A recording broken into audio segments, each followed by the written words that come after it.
On May 29, 1997, at exactly 7 p.m., Jeff Buckley walked into the Wolf River in Memphis wearing a white t-shirt and jeans, softly singing along to A Whole Lotta Love by Led Zeppelin.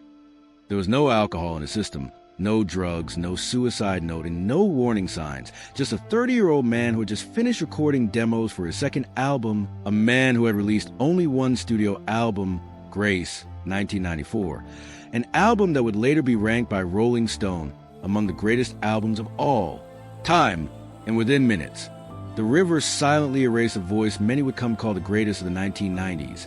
How does an artist who never truly became famous end up becoming immortal the moment he disappears? Jeff Buckley didn't fail in the traditional sense. He vanished at the exact moment the world was beginning to understand him, because Grace was not a commercial success when it was released in 1994, selling modestly and barely charting. Yet within just a few years, it quietly spread among musicians, producers, and critics like a secret gospel, with artists from Radiohead to Coldplay, Muse, and later Adele openly calling it a blueprint for emotional honesty, while Buckley himself rejected interviews, avoided celebrity circles, and repeatedly expressed discomfort with the very idea of being known, even though his voice, spanning nearly 5 octaves, was being described as supernatural, capable of sounding fragile and violent within the same breath. And nowhere was this more evident than his version of Hallelujah, a cover so intimate and haunting that it would later be voted by critics and listeners alike as a definitive interpretation of the song, surpassing even Leonard Cohen's original. Yet Jeff never lived to see it become iconic, never saw his album go platinum, never heard his name spoken with reverence, because while the world was slowly elevating him into a legend, Jeff Buckley was already exhausted,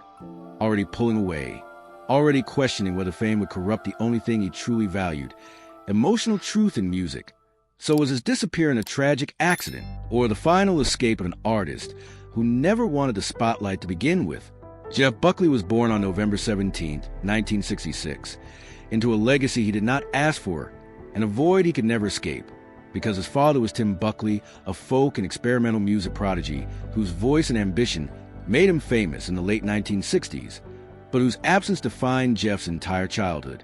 as Tim left Jeff and his mother when Jeff was still an infant and would only meet his son once, briefly, before dying of a heroin overdose in 1975, when Jeff was just 8 years old, leaving behind a mythic reputation, a famous last name, and a silence that would echo louder than any song Jeff would ever sing. Growing up,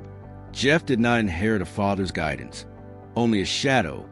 and that shadow followed him everywhere. Because no matter how much his mother tried to shield him from Tim Buckley's music, the world kept reminding Jeff of what he was supposed to become, or worse, who he was supposed to live up to. And for years, Jeff refused to listen to his father's records, not out of disrespect, but out of self-preservation, as if acknowledging Tim's voice would trap him in a story that was never his, forcing him to answer a question he wasn't ready to face. Was he destined to repeat the same brilliance, the same self-destruction, or both? Music became Jeff's refuge long before it became his weapon, because without a stable father figure, he learned to communicate through sound rather than words, studying guitar obsessively, absorbing jazz harmonies, folk storytelling, classical structures, and emotional rawness of rock, not to impress anyone, but to build a private language where pain could exist without explanation. And unlike many prodigies, Jeff never rushed toward the spotlight,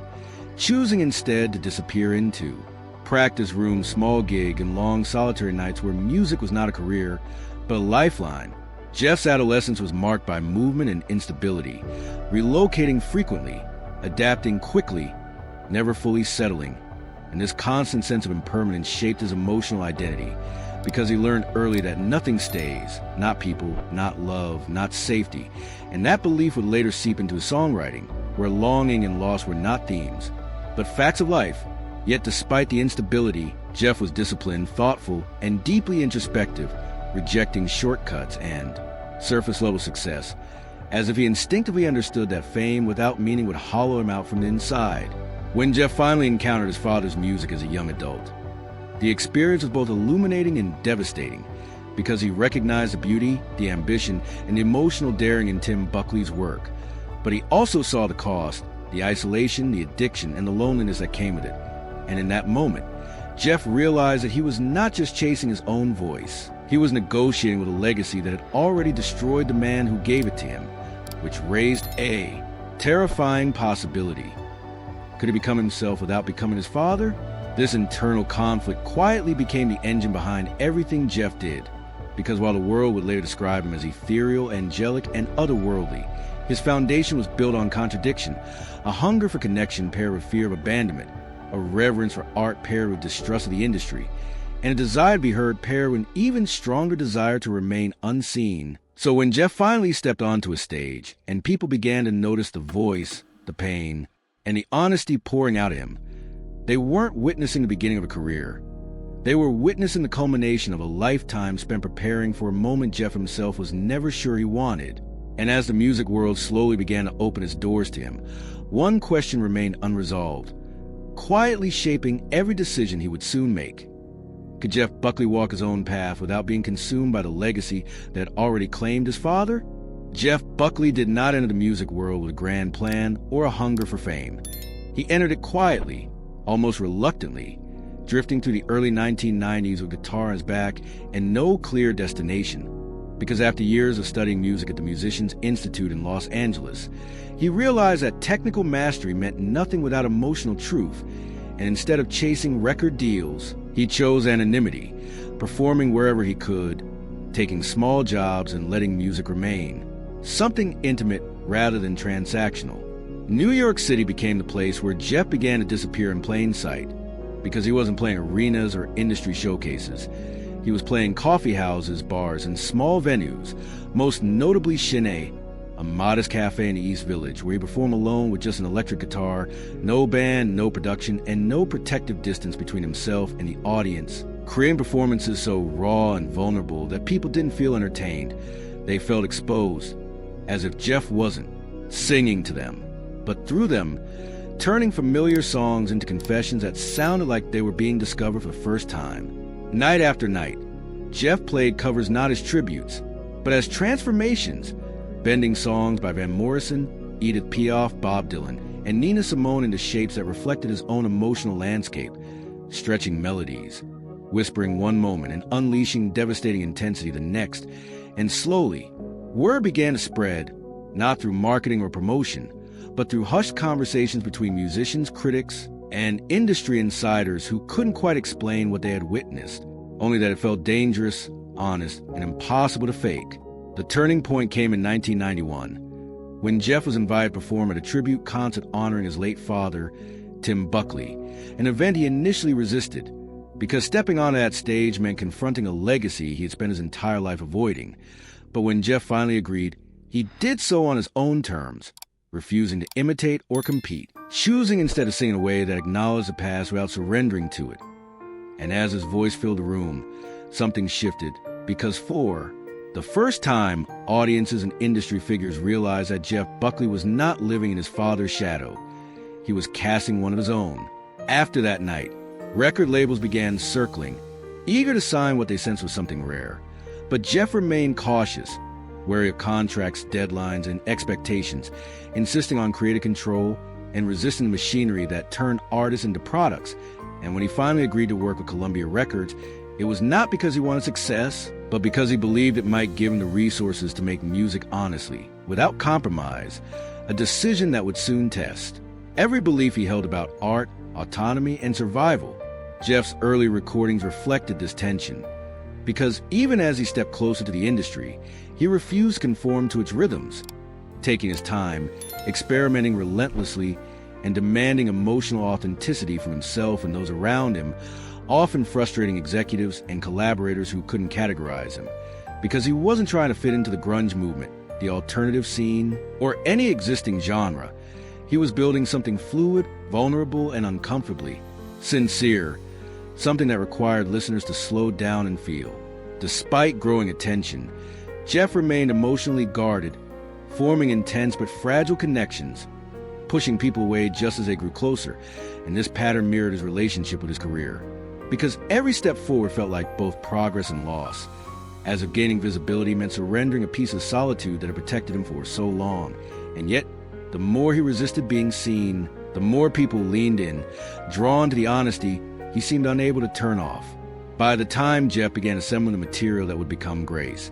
he was standing at a crossroads, no longer an unknown musician hiding in small rooms, but not yet the artist the world would soon mythologize, caught between anonymity and recognition, freedom and expectation, truth and exposure. And the question looming over every decision he made was no longer whether he had something worth saying, but whether the world would let him say it without distorting it. As Jeff Buckley prepared to step fully into the spotlight, carrying the weight of his past and the uncertainty of what lay ahead, one question remained unresolved, shaping the next chapter of his life and career. Could he preserve the fragile honesty that made his music extraordinary once the world started watching? When Jeff Buckley entered the studio to record what would become Grace, he was not chasing success. He was chasing precision, because for Jeff, music was not about sounding impressive. It was about sounding honest, and that meant confronting every flaw, every doubt, and every emotional contradiction he carried with him, often pushing sessions far beyond comfort, exhausting musicians and producers alike, not out of ego, but out of fear that anything less than total emotional truth would turn his work into another hollow product of the industry he distrusted so deeply. The recording process was intense and unrelenting, as Jeff obsessed over tone, phrasing, and dynamics, demanding that each note feel lived in rather than performed. And while producer Andy Wallace helped shape the album's sonic clarity, the emotional weight of Grace came directly from Jeff's refusal to hide, because he sang as if every track might be his last chance to be understood, stretching his voice into fragile falsettos one moment, and unleashing raw, almost violent intensity the next, creating a sound that felt less like performance and more like a confession overheard by accident. When Grace was released in 1994, it did not explode onto the charts, it did not dominate radio, and it did not turn Jeff Buckley into an overnight star, but something quieter and more dangerous happened instead, because musicians, critics, and listeners who paid close attention felt as though they had discovered something sacred, something too pure to be marketed aggressively, and songs like Mojo Pin, Last Goodbye, and the title track Grace began circulating through word of mouth then promotion, slowly building a reputation that felt earned rather than manufactured. At the center of the album stood Jeff's rendition of Hallelujah, a song written by Leonard Cohen, but reborn through Jeff's voice, stripped of irony and delivered with a vulnerability so exposed that it felt almost uncomfortable to listen to, because he did not sing as a hymn or a declaration, but as a quiet reckoning, allowing silence, breath, and restraint to carry as much weight as melody. And while the song initially went largely unnoticed, it would later be hailed by critics and audiences alike as a definitive version, a performance so emotionally precise that it permanently altered how the song was understood. Even though Jeff himself would never live to witness its cultural ascension, as Grace gained momentum, Jeff Buckley's live performances became legendary, not because they were polished or predictable, but because they were volatile, unpredictable, and emotionally naked, as he treated each show as a living organism rather than a rehearsed routine, stretching songs, changing arrangements, and responding instinctively to the room, sometimes delivering transcendent performances that left audiences stunned, and other times pushing himself to the edge of emotional collapse, as if testing how far he could go before the music broke him. Touring,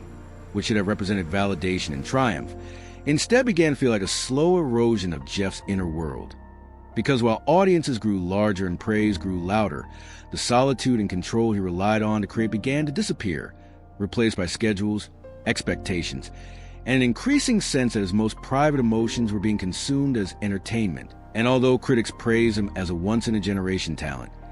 Jeff remained deeply suspicious of admiration, believing that applause often masked misunderstanding, and that fame had a way of flattening complexity into caricature. Behind the scenes, Jeff struggled with the contradiction between artistic integrity and visibility, because the very honesty that made Grace powerful also left him emotionally exposed, and as his image as an ethereal, almost angelic figure took shape in the media, Jeff felt increasingly disconnected from the narrative forming around him, frustrated by the way his work was being romanticized, misunderstood, or reduced to aesthetic mystique, when for him, the music was born from very real pain, doubt, and unresolved longing rather than beauty for beauty's sake. Commercial success, when it finally arrived in fragments, brought little comfort, because Jeff did not measure achievement in sales or recognition, but in whether he still believed what he was singing. And the more Grace was praised as a masterpiece, the heavier the burden became. As if the album had set a standard he feared he could never meet again without sacrificing the vulnerability that created it, turning the idea of a second album into both an opportunity and a threat. Despite the growing acclaim, Jeff Buckley remained restless and dissatisfied, often speaking openly about his discomfort with fame and his fear of becoming trapped by his own mythology. And while the world celebrated Grace as a triumph, Jeff experienced it as a fragile moment already slipping into the past, because he sensed that glory, once acknowledged, quickly hardens into expectation. And expectation has a way of suffocating the very creativity it claims to reward. As the praise grew louder and the legend of Grace solidified, Jeff Buckley stood at the height of his artistic powers, yet felt more uncertain than ever, caught between the album that defined him and the unknown future demanding a follow-up, leaving one haunting question hanging over the next chapter of his life. How do you move forward when your greatest achievement already feels like a ghost you can never escape? After Grace was slowly recognized as something rare and untouchable, Jeff Buckley did not feel relief.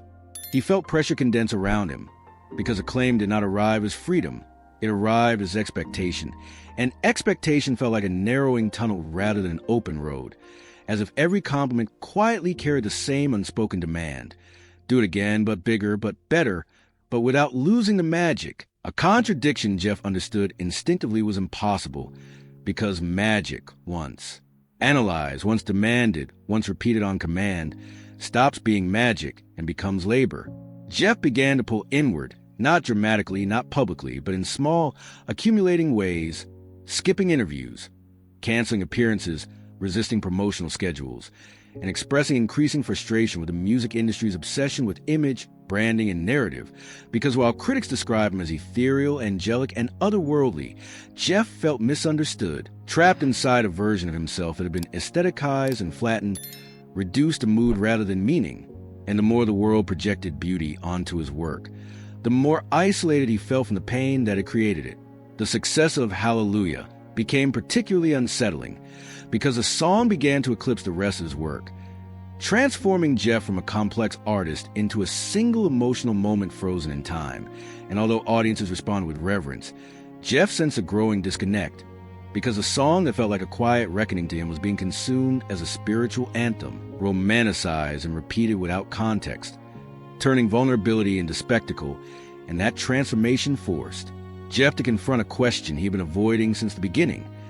What happens when your most intimate truth no longer belongs to you? Touring intensified the sense of dislocation, because while live performance had once been a space of freedom and spontaneity,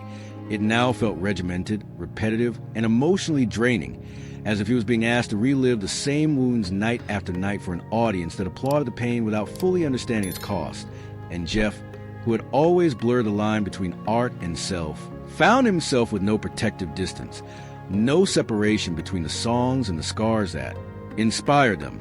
leaving him emotionally exposed long after the stage lights faded. Privately, Jeff's relationships began to fracture under the weight of his internal unrest,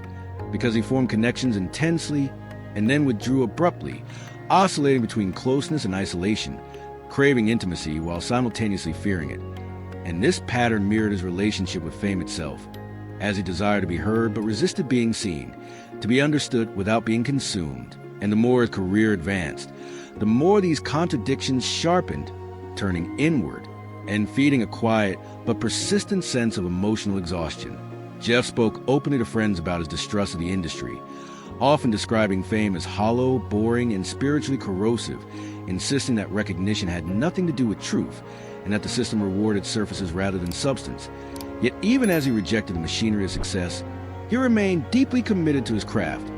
pushing himself relentlessly in private, writing obsessively, experimenting with new sounds, and refusing to rely on the sonic palette that had made Grace so admired, because repeating himself felt like a betrayal more severe than failure. The idea of a second album quickly transformed from an exciting possibility into a psychological battleground, because Jeff understood that follow-up records are rarely judged on their own terms.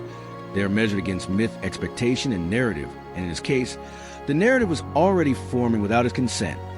casting Grace as a flawless debut and Jeff as a fragile genius, a framing that left little room for evolution, messiness, or contradiction. And the more he sensed the story solidify around him,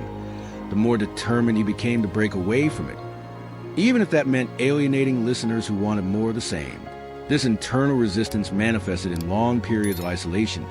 as Jeff distanced himself from familiar environments and retreated into writing, often alone, often late at night, gravitating toward darker, more abrasive material that stripped away the romanticism attached to his image, because he wanted the next phase of his work to sound raw, imperfect, and undeniably human, reflecting not transcendence, but struggle, not beauty, but survival, a shift that mirrored his own emotional state as he wrestled with doubt, fatigue, and a growing sense that he was losing control over how his art, and by extension his identity, was being perceived. Friends noticed that Jeff was increasingly restless and unsettled, not overtly self-destructive,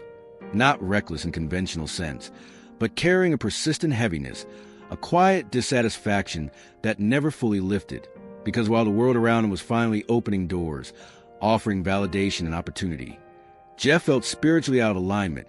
as if success had arrived too early, before he had resolved the questions that haunted him since childhood,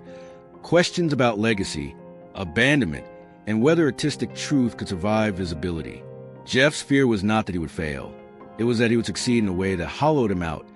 turning sincerity into repetition and emotion into currency. And this fear became increasingly difficult to articulate to those around him, because from the outside, his life appeared to be unfolding exactly as it should, with critical acclaim, devoted fans, and a reputation as a once-in-a-generation talent. Yet internally, Jeff felt suspended in a liminal space, no longer anonymous, not yet at peace, aware that the path ahead required him to either adapt to the system he distrusted or continue resisting it at great personal cost. As the pressure mounted and the distance between Jeff Buckley the person and Jeff Buckley the symbol widened, the question that followed him since his earliest days as an artist returned with renewed urgency, now heavier and more dangerous than ever.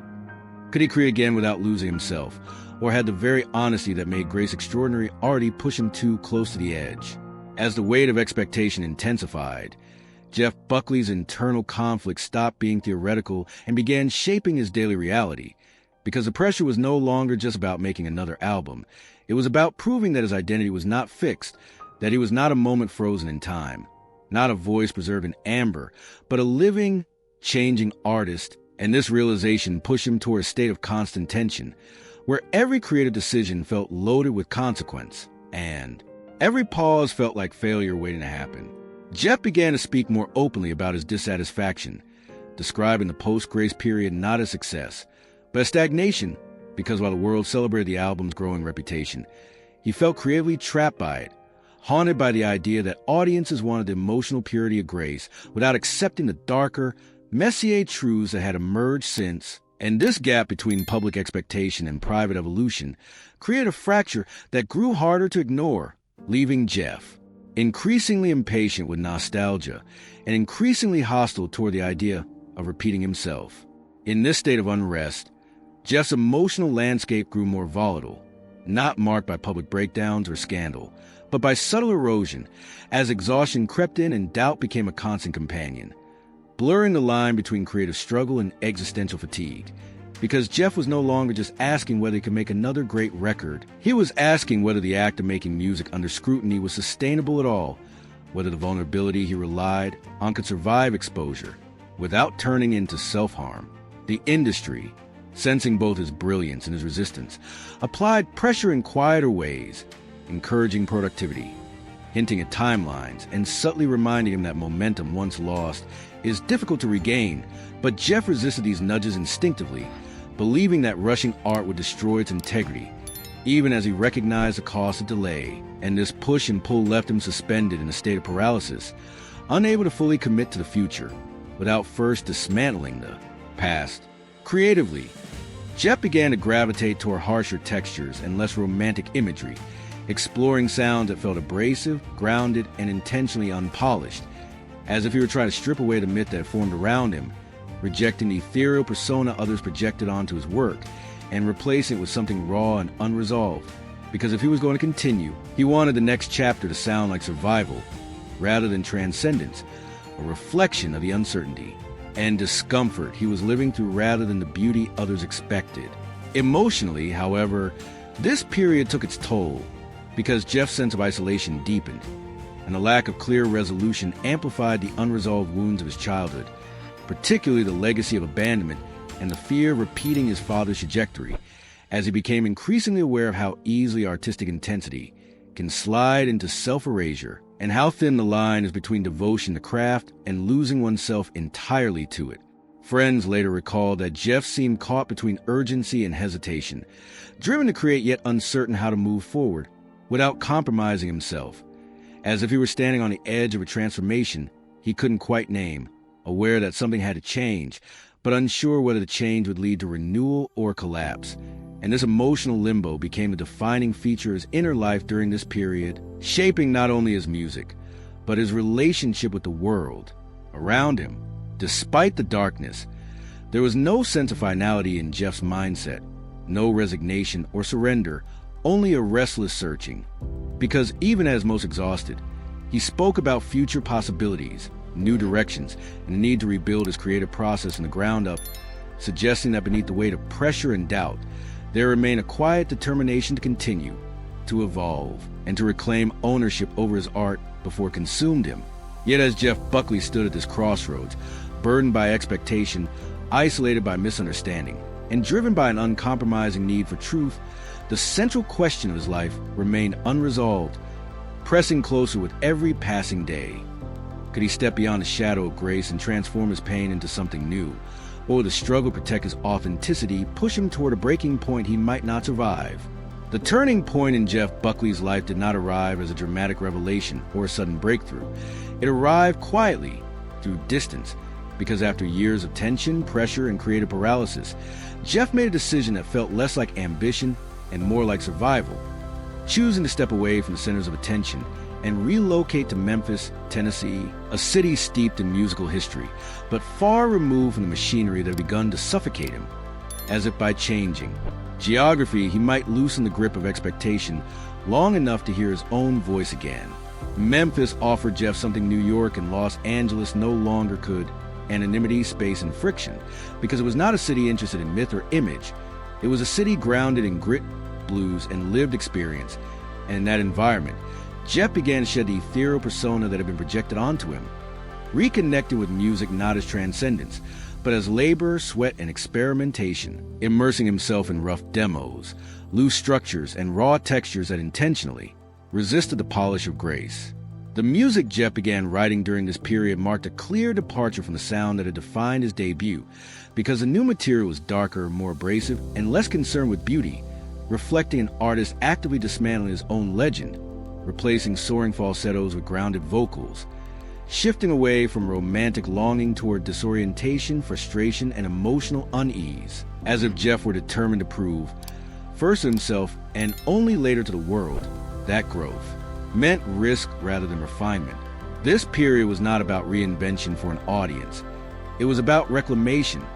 because Jeff was attempting to rebuild his relationship with music from the inside out, separating the act of creation from the burden of reception.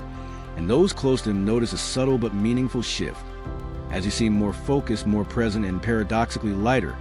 even as the music itself grew heavier, suggesting that confronting darkness directly had begun to restore a sense of control he had lost. While resisting it, Jeff spent long hours recording rough demos, often alone, embracing imperfection and spontaneity, allowing mistakes to remain rather than correcting them, because flaws now felt more truthful than polish. And this approach extended beyond sound into mindset, as he spoke about wanting to tear it all down creatively, not out of self-destruction, but out of necessity, believing that the only way forward was to abandon the expectations attached to his name and start again as if nothing were owed to anyone. At the same time, Jeff's emotional state appeared cautiously hopeful, not euphoric or resolved, but grounded in momentum, because for the first time since Grace, the future felt open rather than oppressive, and while uncertainty remained, it was no longer paralyzing, but energizing, fueling a sense that evolution was possible without compromise, and that the next chapter of his life could exist outside the shadow of his debut if he was willing to accept discomfort as part of the process. Friends later recalled that Jeff spoke often about the second album as a necessary exorcism, a way to purge the expectations that had accumulated around him, and although he was still wary of the industry, he was no longer immobilized by it, approaching the work with a renewed sense of purpose, driven not by the need to surpass grace, but by the desire to make something undeniably his own, even if it confused or alienated those who wanted him to remain frozen in a previous moment. This shift did not mean that Jeff's inner conflict had disappeared, because doubt, fatigue, and unresolved pain still linger beneath the surface, but they no longer dominate his identity, as if the act of moving forward, however uncertain, had loosened their grip, allowing him to imagine a future where his art could evolve without consuming him entirely, a fragile balance he had spent years trying to achieve. By the spring of 1997, Jeff Buckley was no longer retreating from his life. He was moving toward it, carrying unfinished songs, tentative plans, and a sense that transformation was underway, not complete but in motion, and those around him sensed that something was shifting, that he was on the verge of redefining himself not as a myth, but as a working artist in transition, standing at the threshold of a new phase that promised renewal rather than repetition. Yet even as Jeff stepped into this moment of cautious rebirth, one question lingered quietly beneath the optimism, unresolved and unknowable, shaping the fragile path ahead. Would this newfound clarity be enough to carry him forward? Or was the weight of his past, his pressure, and his unresolved struggles still waiting to catch up with him? Jeff Buckley's death did not arrive with answers, only silence, because when his body was recovered from the Wolf River days after he disappeared, there were no signs of self-harm, no drugs in his system, and no clear explanation beyond a tragic accident, leaving behind an unfinished life and an unfinished body of work that immediately shifted from present tense to past, forcing the world to confront the unsettling reality that an artist on the brink of transformation had vanished before his next chapter could begin. In the weeks and months that followed, grief spread quietly through the music community, not as spectacle, but as disbelief, because Jeff Buckley had not been a household name at the time of his death. He had not dominated charts or headlines. Yet among musicians, producers, and devoted listeners, his absence felt seismic, as if something irreplaceable had slipped away unnoticed, leaving behind a growing sense that the world had lost a voice it had barely begun to understand. Posthumously, Grace began its transformation from admired album to cultural touchstone, as listeners returned to it with new ears, hearing not just beauty, but vulnerability preserved in time, and songs that once felt intimate now felt prophetic, carrying the weight of finality, while Jeff's version of Hallelujah, previously overlooked, steadily rose into collective consciousness, eventually becoming one of the most covered and celebrated recordings in modern music history. Its power, amplified by the knowledge that its singer would never perform it again. As the years passed, Jeff Buckley's influence expanded far beyond his modest discography, as artists across genres cited him as a formative inspiration, not because he represented commercial success, but because he embodied emotional risk, proving that sincerity, restraint, and vulnerability could be as transformative as volume and spectacle, and in an industry increasingly driven by trends and visibility. Jeff's work stood as a reminder that depth often resonates longer than dominance. Releases of unfinished demos and live recordings offered glimpses into the direction Jeff might have taken, revealing a rawer, darker, more experimental artist in motion rather than a figure frozen at his peak, complicating the myth that had formed around him, because these fragments suggested evolution rather than perfection, growth rather than closure, and they reinforced a tragedy not of a career cut short at its height, but of one interrupted during transformation. Over time, Jeff Buckley became less a musician and more a symbol, representing the cause of emotional honesty in a world that often rewarded performance over truth. And while his image was romanticized as that of fragile genius lost too soon, those who knew him emphasized something quieter and more human. A man who struggled deeply, questioned constantly, and cared obsessively about integrity, even when it made his life harder rather than easier. His legacy continues to resonate not because of what he achieved, but because of what he refused to become, as Jeff Buckley never allowed himself to settle into comfort, repetition, or manufacture identity, choosing instead to remain in flux, unfinished, and unresolved, a choice that preserved the authenticity of his work even as it left his story without a clear conclusion. And as new generations discovered Jeff Buckley through a single album, a handful of recordings, and a voice suspended between fragility and force, one question lingers at the heart of his legacy, quietly inviting reflection rather than resolution. Is Jeff Buckley remembered for the music he left behind, or for the future he never had the chance to complete? Jeff Buckley was never meant to be measured by numbers, because his legacy cannot be calculated in albums released, awards won, or years survived. But in the quiet way, his voice continues to reach people long after it fell silent, reminding us that some artists are not built to dominate the world, only to reveal something true within it. He did not burn out in excess, scandal, or spectacle, nor did he chase immortality through fame. Because when Jeff Buckley disappeared, he left behind a body of work so small it could fit into a single night of listening, yet so emotionally precise that it continues to outlast careers 10 times its size, standing as proof that depth, when honest, does not require volume to endure. Perhaps Jeff Buckley's tragedy was not that he died too soon, but that he lived just long enough to realize the cost of being truly seen, to understand that artistic honesty demands exposure without guarantee, and that once truth is offered to the world, it can never be reclaimed, only misunderstood, consumed, or transformed by those who receive it. And perhaps that is why his story continues to resonate, not as a warning about fame or fragility, but as a quiet meditation on choice, because Jeff Buckley chose sincerity over safety, evolution over repetition, and integrity over comfort, even when those choices offered no protection from loss. In the end, Jeff Buckley did not leave us with answers, only with voice suspended between what was and what could have been, asking a final, unresolvable question that still echoes long after the music fades. How much truth can a person give to the world before it costs them everything?